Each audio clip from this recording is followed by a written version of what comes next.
According to the FBI, hate crimes in America targeting Muslims or people who just appear to be Middle Eastern surged in the aftermath of 9/11. There is this cloud, with the hate crimes, with the profiling, with being rounded up. Again, I think this illustrates the power of film, that in spite of the reality, in spite of the material that we know to be true, we still embrace the mythology. The mythology is still a part of our psyches. Stereotypes take a long time to wither away.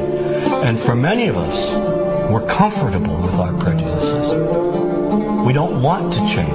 We've grown accustomed to this face.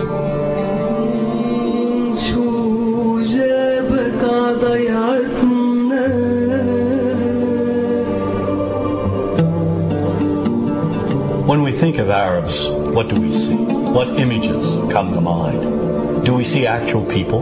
People who, despite real cultural or geographical differences, do pretty much the same things that we do. When we think of Arab women, what images come to mind? Do we see women who laugh and play and who adore their children? Women who work in the home as well as outside? Would it come as a surprise to know that in many Arab countries, a majority of college students are actually women? What's our immediate image of Arab men? Do we see loving fathers? Men who want to provide for their families? What about Arab teenagers? Do we see them the way you would think about teenagers in other parts of the world? Then there's religion in the Arab world. Do we see it as all-encompassing, dominating everything else? Do we know that even though faith plays a huge role in the Arab world, just as it does here in the United States, that it's also true that much of the Arab world is quite secular? When we think of Arabs and religion, does Christianity come to mind? Do we remember that there are over 20 million Christians in the region who have lived side by side in harmony with Muslims for centuries? To their credit, some filmmakers have shown Arabs and American Arabs in all their complexities. An excellent way to shatter a stereotype is through laughter, through comedy. So we have comedians. Comedians have done this historically. Black comedians, Jewish comedians. So we see Arab comedians doing this, and this is one way to release the tension. My name's on a credit card, true story. Guy behind the counter picked up my credit card, sees the Olive Garden, looks at me all weird. He's like, hey buddy, what kind of name is that?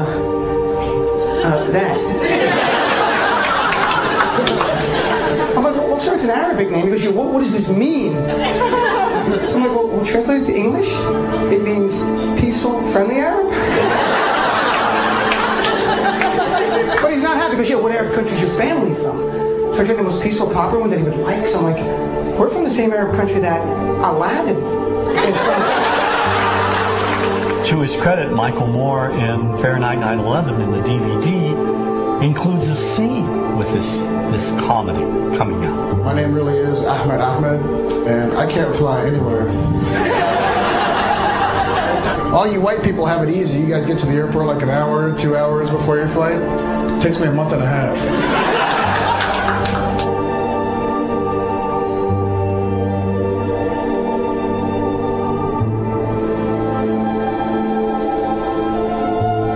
Nous vivons dans un monde qu'on peut critiquer, qui est le monde de la dérision. Vous le savez bien, et dans les médias, je dirais le monde de la dérision, on se moque de tout. Le fait que ça se fasse me satisfait. Parce que ça veut dire que nous avons, qu'on est libre, peu à peu... Il faut qu'on soit beaucoup plus sage que ça, qu'on rentre pas dans ces provocations. Et c'est pour ça que... C'est l'autocensure, ça, Jamel. Tu comprends ce que je veux dire? Si on commence à pas faire de dessin pour pas choquer les musulmans... Non, c'est-à-dire que, pour moi... C'est de l'autocensure. C'est la fin de la liberté d'expression. Pour moi, la liberté d'expression...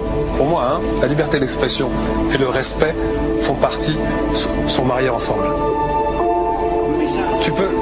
Moi, je suis pour la liberté d'expression. Mais si je vais blesser une personne, pourquoi blesser la personne? Non, mais si moi j'ai envie de faire une caricature sur Mahomet ou sur un rabbin ou sur Jésus-Christ, il faut que j'ai le droit de le faire. Tu comprends? C'est ça la France. Quand tu sais que tu vas blesser 10 millions de personnes, pourquoi tu vas les blesser? Pourquoi? C'est la liberté, c'est ça. C'est la liberté de...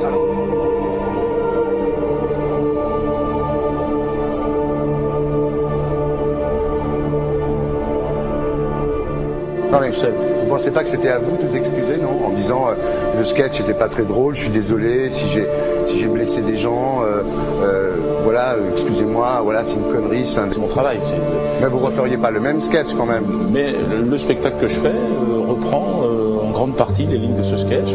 Mais il y a un truc que je comprends pas sur cette affaire, c'est qu'à aucun moment vous avez senti le besoin de vous excuser et que vous en avez rajouté. C'est tellement surprenant, c'est tellement inadmissible que j'en suis choqué. Voilà. Dans un pays où on peut parler, on peut s'exprimer. Et là, pourquoi tout d'un coup sur un sujet on ne pourrait pas s'exprimer sur ce bah, vous savez bien pourquoi on ne peut pas s'exprimer. Pourquoi? Parce que dans ce pays, on a envoyé pendant la guerre des juifs dans des chambres à gaz et que ça crée un petit problème quand même. Vous voyez ce que je veux dire? Dans ce pays, on a envoyé pendant 400 ans des centaines de millions de Noirs et 400 ans d'esclavage. Et pourtant, ça n'a pas empêché Michel Led de faire un sketch qui m'a fait marrer. Où il faisait un noir, et à la fin il faisait un singe, et en parlant des narines, en parlant des lunettes. En tout cas, lui, il n'a pas été interdit d'exercer son travail, il a même eu la Légion d'honneur. Quelqu'un qui a toute sa famille qui a été exterminée dans un camp de concentration et qui voit quelqu'un à la télé qui dit Israël, vous vous rendez compte? Je ne sais pas. Non, il y a des moments où même si on connaît les gens, même si on les a invités, on leur... Et c'est pour ça que... C'est l'autocensure, ça, Jamel. Tu comprends ce que je veux dire? Si on commence à pas faire de dessin pour pas choquer les musulmans... Non, si on fait... Pour moi, c'est de l'autocensure. C'est la fin de la liberté d'expression. Pour moi, la liberté. Et là, pourquoi tout d'un coup sur un sujet on ne pourrait pas s'exprimer sur ce sujet? Vous savez bien pourquoi on ne peut pas s'exprimer. Parce que dans ce pays, on a envoyé pendant la guerre des juifs dans des chambres à gaz et que... Deux poids, deux mesures. La liberté pour tout le monde. C'est-à-dire la liberté pour tout le monde. Il y a une personne comme Dieudonné qui a fait un rabbin, enfin qui a fait un colon juif, etc. Tous ces DVD ne sont plus dans les pactes. On l'empêche médiatiquement, on ne le voit plus. Alors que lui, c'est un comique. Plusieurs lois qui ont été faites contre l'antisémitisme. Et moi, je fais un appel aujourd'hui de faire une loi contre l'islamophobie.